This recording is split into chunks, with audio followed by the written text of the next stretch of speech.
Today, our writing lesson is about expository writing.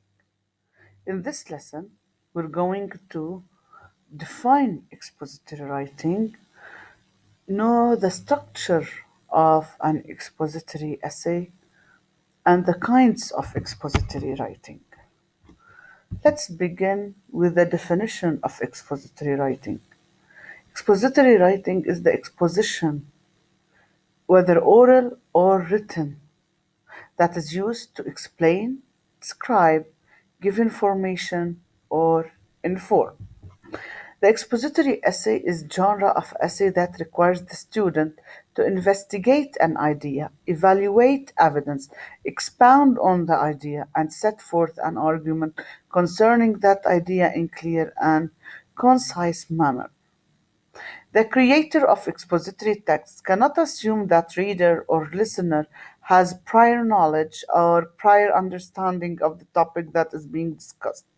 You have to keep in mind that what you are explaining it is explained for the first time and the reader doesn't have any clear idea about it. So your job is to explain and inform the reader by evidence about the topic.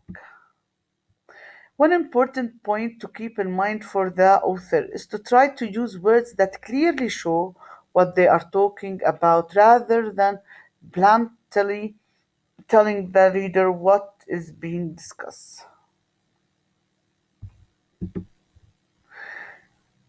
Now, the easiest way to structure the expository essay is by the five paragraph essay.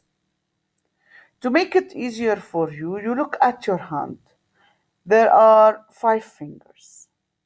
You start with the thumb and you end with the small finger.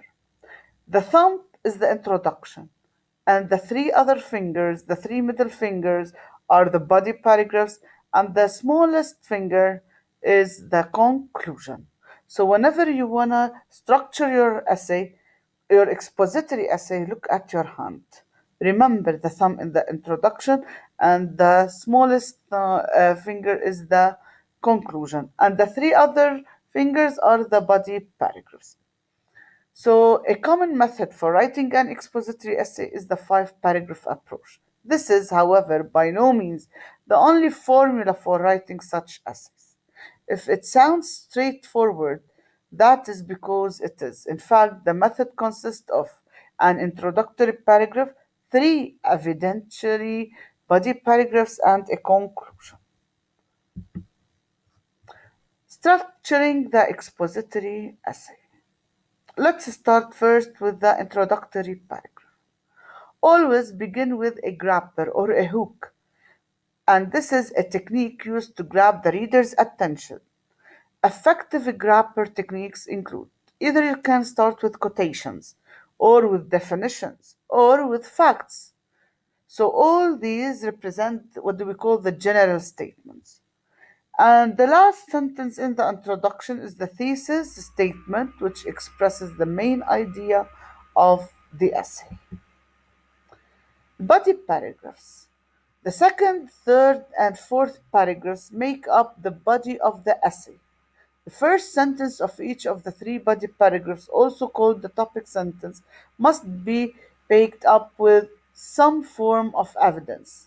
Three types of evidence you can use: statistic, expert opinion, and example, or you can use scientific information. And the last paragraph is the conclusion. The fifth paragraph is called the conclusion. The conclusion begins with a transition term in summary to conclude, and a summary in which the thesis and the three arguments or the three subtopics are restated.